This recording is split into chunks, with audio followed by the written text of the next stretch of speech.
Bueno,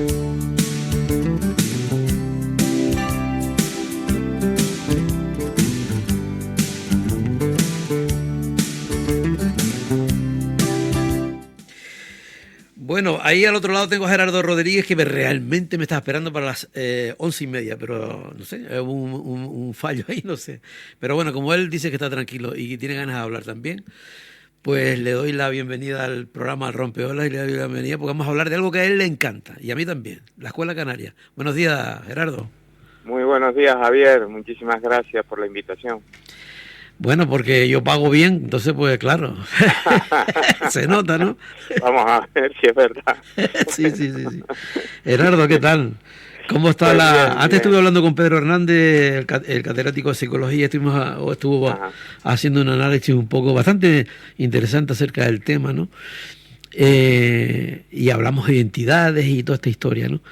Ahora mismo, como docente, ¿cómo ves el tema de la identidad canaria? ¿Se está trabajando? ¿No? ¿Cuál es el termómetro que marca realmente cómo estamos? ¿Cómo ves tú la cosa? Bueno, dentro de lo que es la escuela pública, si a eso te refieres, al trabajo que se realiza en la docencia, yo creo que desde la Consejería de Educación, sobre todo desde Ordenación Educativa, que es la que tiene competencias curriculares, se podría mejorar, ¿no? Creo que los contenidos canarios, por ejemplo, esos que nos indican o por lo menos protegen y difunden y enseñan entre los niños y las niñas pues las señas de identidad de Canarias, que son unas muy singulares, no son mejores, no son peores que otras de otros pueblos, de otros territorios, son las nuestras, pero tienen sus singularidades geográficas, históricas, culturales, artísticas, etcétera. Yo creo que se podrían mejorar, porque en definitiva en el currículum pueden caber y tienen, digamos, o deben de tener una mayor dimensión, ¿no? Esta misma semana se nos acercó por la sede del STEC un docente que trabaja y tiene conocimientos, ex docente porque ya está jubilado, sobre el Salto del Pastor. Él es de La Palma y ahora pues nos trasladó una proposición no de ley aprobada sobre el Salto del Pastor, y que en principio, pues bueno, como tal normativa sería conveniente llevarla a cabo y enseñarla. Digo el Salto del Pastor por poner un ejemplo, podría poner otros muchos, ¿no? Entonces yo creo que los contenidos canarios están dentro del currículum, pero yo creo que se puede trabajar más y mejor en ellos, ahora que estamos pues dentro de pocos días en el Día de Canarias, y me parece a mí que hay que formar a los alumnos, pues eso, muchísimo mejor en saber quiénes somos como pueblo, cuáles son nuestras tradiciones, nuestras costumbres, nuestros usos, en fin, y a partir de ahí pues acentuar un poquito más una identidad que dentro de lo que es la globalización y las culturas dominantes que impactan en un territorio tan pequeño y tan frágil y tan fragmentado como el nuestro, y tienen un gran poder, pues muchas veces se copian miméticamente cuando nosotros tenemos, bueno, pues nuestras propias señas de identidad y nuestras propias esencias, ¿no?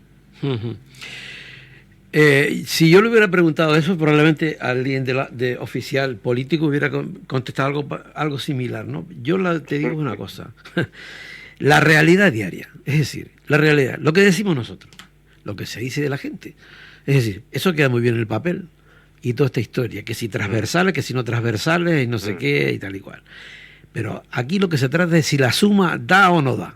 Es decir, los contenidos canarios se trabajan, el alumnado canario sabe de nuestra identidad, se trabaja eso realmente.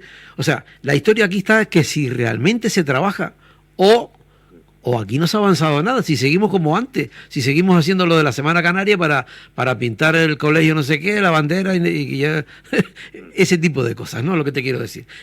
Ayer aparecía, y perdona, ayer fue anteayer, no me acuerdo, sé que lo leí en el periódico El Día, ¿no? Y había una que a mí me parecía interesantísimo, la idea de una romería escolar en la capital en Santa Cruz, ¿no? Pero El titular era que el Quédate de Quevedo le había ganado a no sé qué Isa o no sé qué historia era canaria, ¿no? Claro, Es decir, claro. ¿sabes? Entonces, me da por pensar, digo, bueno, ¿esto seguimos igual o cómo es el tema? Sí, sí, ahí tienes un ejemplo de lo que estamos diciendo, de cómo esas culturas muchas veces dominantes, esos ritmos que vienen de fuera, esa, por ejemplo, en el caso de la música, esas grandes multinacionales con productos enlatados, digamos, que tienen más o menos el mismo contenido y que llegan y tienen un impacto a través de las redes y a través de los medios de comunicación brutal entre los jóvenes, ¿no? Y entre los jóvenes y no tan jóvenes, ¿no? Por eso es inconveniente, yo te digo, reforzar los contenidos canarios y las señas de identidad nuestra. No se hacen lo suficiente, obviamente no se trabaja lo suficiente. Y el profesorado muchas veces hace lo que puede. Yo he estado en centros donde el propio profesorado ha hecho museos etnográficos con las familias del entorno, las familias de los alumnos del entorno, que le han traído pues utensilios tradicionales, vestidos, técnicas, etcétera, y se han conformado pequeños museos dentro de determinados centros educativos, ¿no? Con carácter permanente, para que los chicos puedan ver las tradiciones y el modo de vida de sus padres y de sus ancestros, ¿no? Entonces, todo eso hay que reconocérselo al profesorado, pero se necesita una sistematización en ese tema y se necesita también una profundización en los contenidos canarios, que en principio están fundamentalmente circunscritos a cuarto de la ESO, pero que entiendo que deben de estar en todos los cursos como ejes transversales que son, que tú comentabas antes muy bien, y por lo tanto hay que acentuarlo, y hay que darle una mayor dimensión y hay que darle horas también dentro del horario curricular y de las horas lectivas, ¿no? Todo eso es lo que podemos y debemos trabajar desde la escuela y hacerlo de una manera sistemática, consciente y sabiendo que nos enfrentamos a culturas dominantes.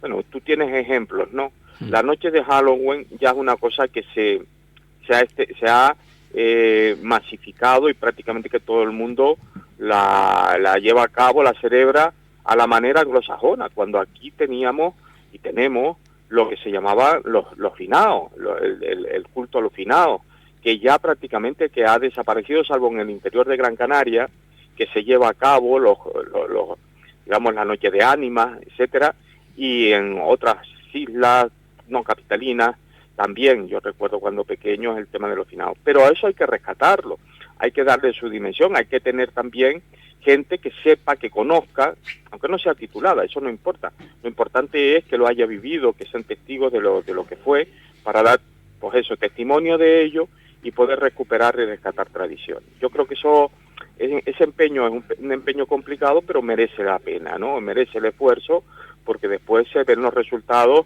en que tenemos, pues eso, unas jóvenes generaciones que conocen los usos, las costumbres, las fiestas populares, las tradiciones y todo eso que se llama la idiosincrasia canaria, ¿no? Las esencias de nuestro estar en el mundo, de nuestro ser, ¿no? Claro. Entonces, pues bueno, hay que trabajarlo desde la educación, pero falta mucho, ¿no? Hay que trabajar más y mejor. Y lo primero, digo yo, igual que lo primero, yo me imagino que lo primero que trabajarlo es de la propia casa, ¿no? Si no trabajamos en la casa, Sí, poco claro. se podía trabajar. Si nuestros Sí, hijos claro. no nos ven a nosotros haciendo cosas nuestras y formamos parte de nuestra cultura, difícilmente podrán copiar la historia, porque ellos van a copiar modelos, ¿no? A veces la casa es fundamental, pero también en la escuela. A veces en la escuela, claro, el profesor o los profesores o las profesoras que tienen más interés y que les gusta el tema, lo trabajarán más. Otros quizás que no les llegue tanto el tema, lo trabajarán menos o no lo trabajarán. La pregunta es, ¿se lleva a cabo una visión general para que la gente tenga que trabajar esos contenidos, tenga que trabajar estos temas por normativa y porque sí? Una visión general, tú dices, desde el punto de vista... Sí, yo te digo que en vez de... ¿Sabes? Que habrá gente que realmente, profesores, que le encanta trabajar esos temas y los trabaja y tal y cual, pero otra gente que quizás no lo viva así, no lo viva de esa manera y que quizás pues no lo trabaja a ese nivel. La pregunta es si tiene la obligación de trabajarlo todo. Hombre, como tiene que ser. Obviamente en educación los currículums tienen la obligación de trabajarse y las programaciones también, con lo cual los contenidos canarios son una obligación, no es algo opcional, son algo que se tiene que llevar a cabo independientemente de las creencias o de quien sea el profesional que lo lleve a cabo y de su talante, ¿no? Es decir, hay gente que sí, que está muy comprometida, como en todo, y otros que no, pero es su profesión y hay que hacerlo, ¿no? Todos tenemos temas, asuntos o lo que fuera, que a lo mejor no estamos o no son de nuestro interés, pero si forman parte de nuestro trabajo, obviamente que hay que hacerlo, hay que llevarlo a cabo. Por lo tanto, no se trata tanto, como efectivamente tú dices, de la voluntad de una o de un docente muy concreto, que también es importante, porque en definitiva muchas veces se arrastra a más gente y yo conozco a personas que por sí mismas son depositarios de una cultura tradicional y ancestral que irradia después en su entorno y en su trabajo, ¿no? Y eso hace que las personas que están a su alrededor pues también se encuentren partícipes de eso, ¿no? Pero se trata fundamentalmente de una política, claro, que tiene que ser sistemática, llevada a cabo y que tiene que rescatar y difundir todas esas señas de identidad, todas esas esencias, toda esa cultura tradicional que se está perdiendo, porque también por la realidad también es cambiante, ¿no? Claro, se ha urbanizado más, la cultura tradicional de los pueblos, de los campos, de los caseríos de Canarias se va perdiendo también porque esa Canarias se va vaciando también, en definitiva, pero para eso hay instituciones, la escuela pública, la universidad, etcétera, y otras instituciones, los consejos escolares, por ejemplo, del Consejo Escolar de Canarias, etcétera, que deben de salvaguardar ese patrimonio, ¿no? Y por lo tanto también difundirlo. Claro. No es una cuestión personal, individual, concreta, de lo que piense cada uno. Eso tiene que ser una cosa o una política sistemática llevada a cabo, digamos, de una manera planificada, por supuesto. Es que imagínate, claro, que los movimientos de cambio que tenemos son tan rápidos, ¿no? Las culturas, las miles de culturas, todo confluye en la misma guagua, ¿no? Entonces, y encima, ¿qué confluye en la misma guagua? Un poco lo que comentábamos antes, es la potencia y la fuerza que tenemos con la nuestra, que en fin, es la que es, ¿no? Entonces, es casi que una historia de supervivencia en el que tendríamos que trabajar bastante, ¿no?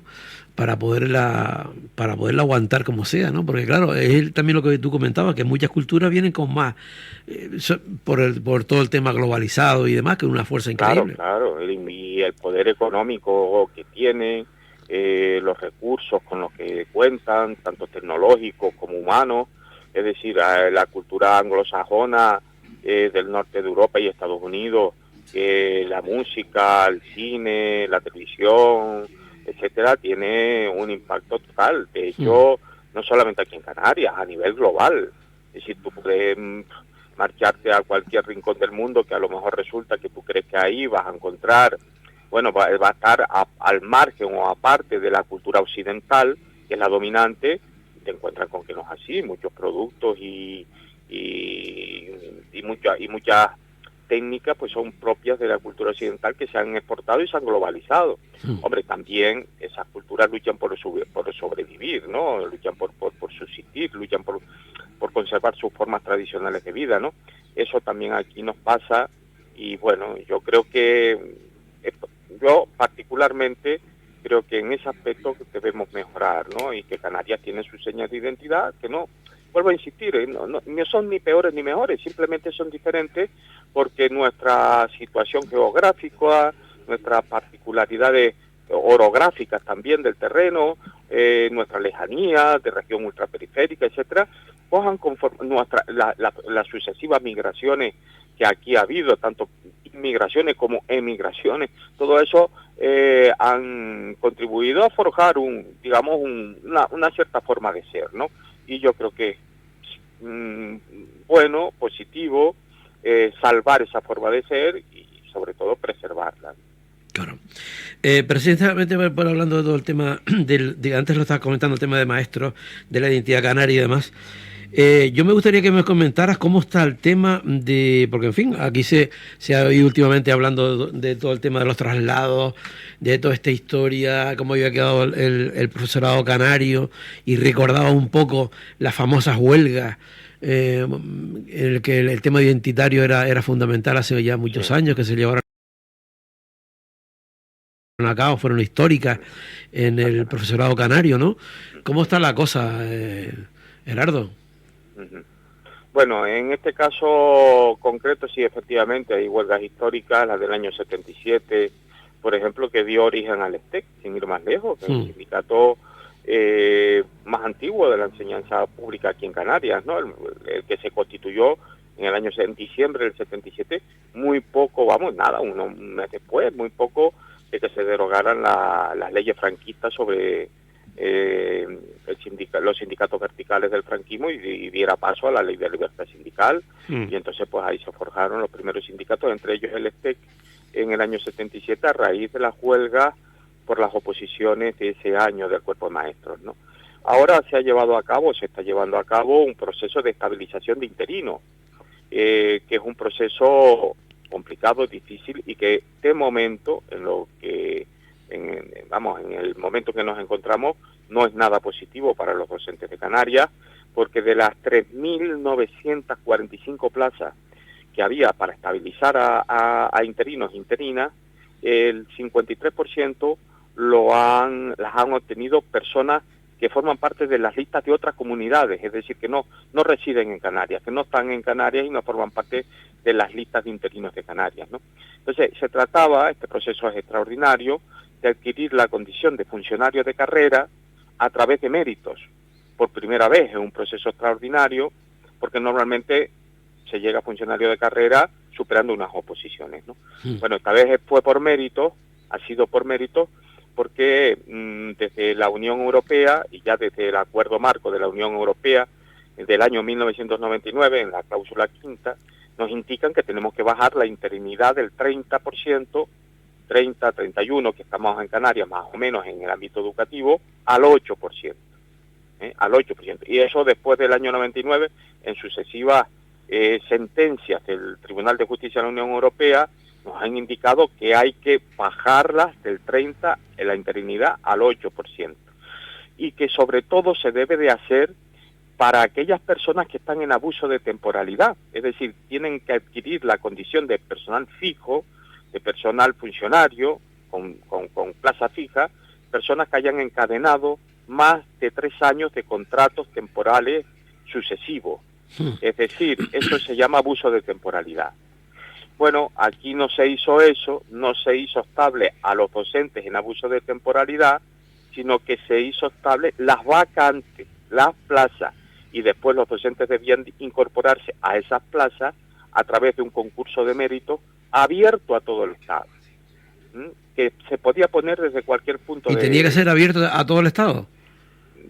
Nosotros entendíamos que el concurso no tenía que ser que el concurso de méritos no tenía que llevarse a cabo, porque con tener más de 3 años de contratos temporales ya se tiene que tener la condición de fijo.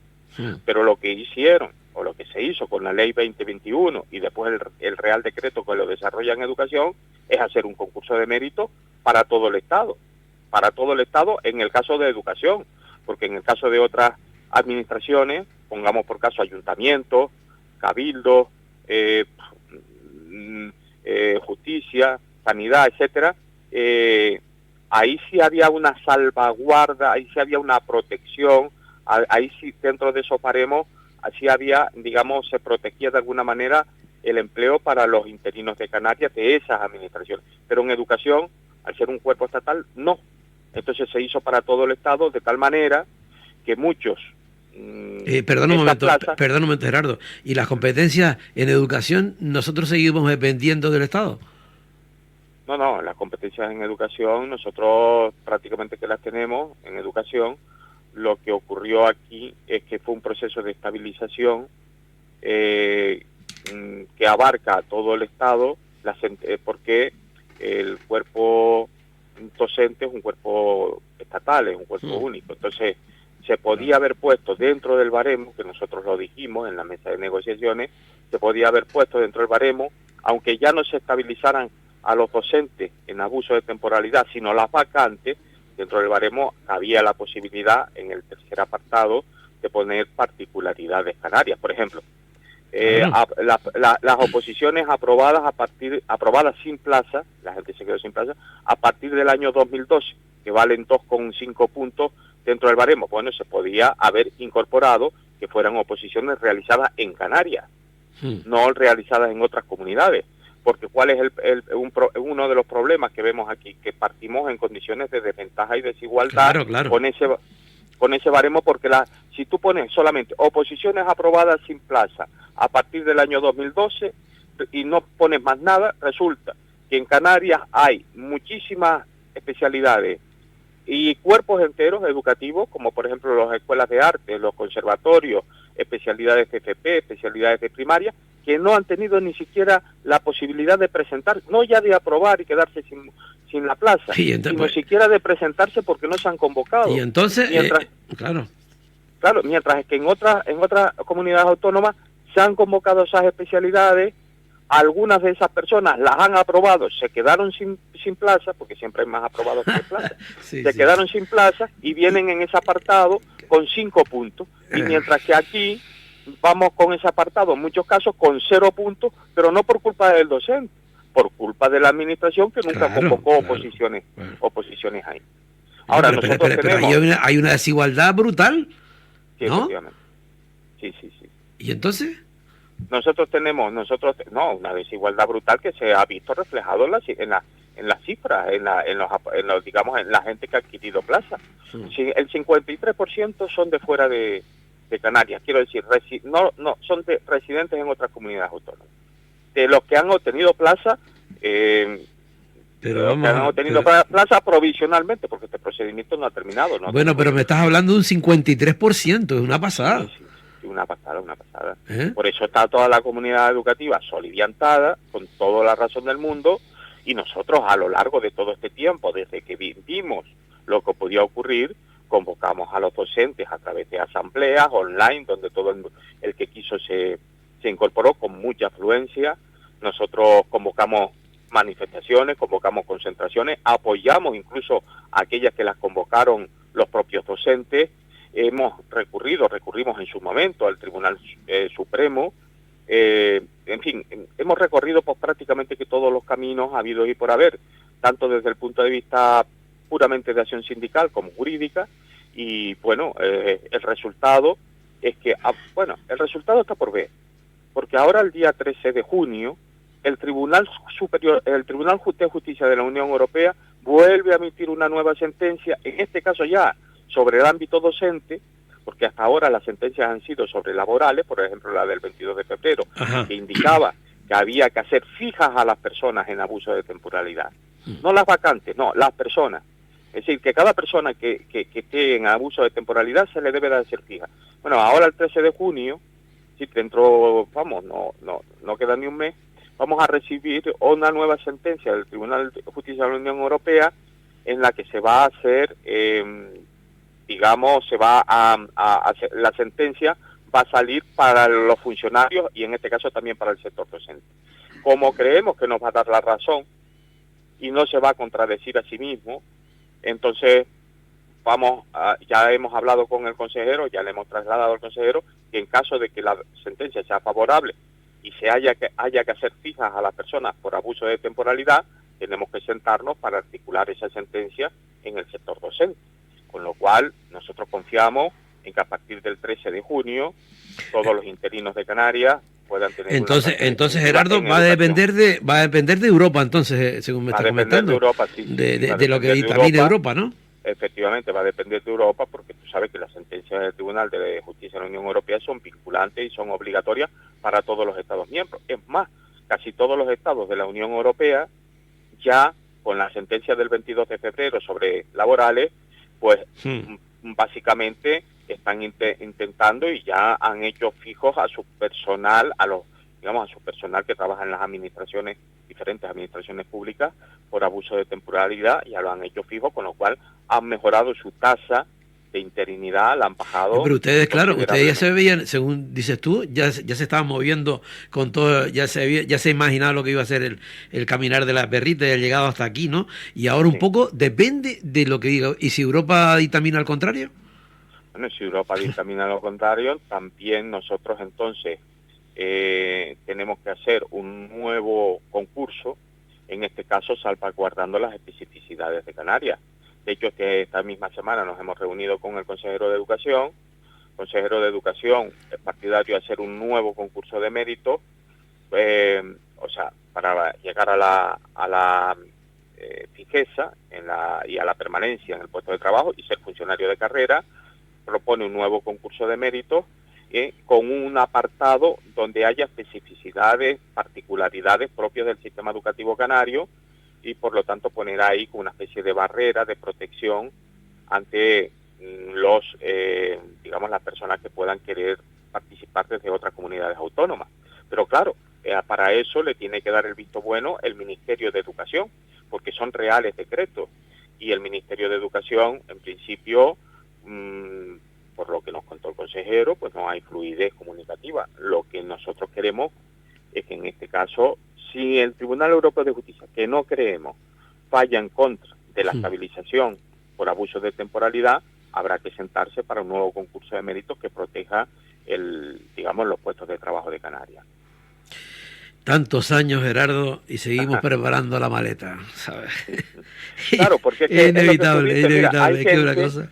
Hay gente con 10, 15, 20, 25 años de docencia que ya es de justicia, claro, independientemente de que se lo dé el Tribunal Europeo, el Supremo, quien fuera, es ya de justicia que tenga un puesto de trabajo más o menos estable y que no ande itinerando de isla en isla y de trabajo precario en trabajo precario, porque entre otras cosas se lo han ganado a pulso, hombre. Total. Eso ya es de justicia, ¿viste? Es de justicia, es de humanidad, ¿sabes lo que exactamente. Te digo? Pero fíjate, ayer estaba yo viendo, es que me acordé de eso, no sé si era en Gáldaro, no me acuerdo qué municipio era de Gran Canaria, y había una jornada y el cartel era precisamente el canario con la maleta, ¿no? Entonces yo dije, fíjate tú, seguimos con la misma historia, ¿sabes? Eso es así. Gerardo, se nos fue el tiempo, gracias por haber estado con nosotros, hablarnos de la realidad canaria, de la escuela, en fin, y así tenemos un poquito más de idea de lo que está pasando. Bueno, muchísimas gracias a ustedes, Javier, como siempre un placer, gracias también a tu equipo y un saludo para toda la audiencia y bueno, encantado de poderlos haber atendido. Gracias, Gerardo, hasta siempre, un abrazo. Chao. Igualmente, hasta luego. Bueno, pues nos vamos a refrescarnos un poquito después de tanto palique, vamos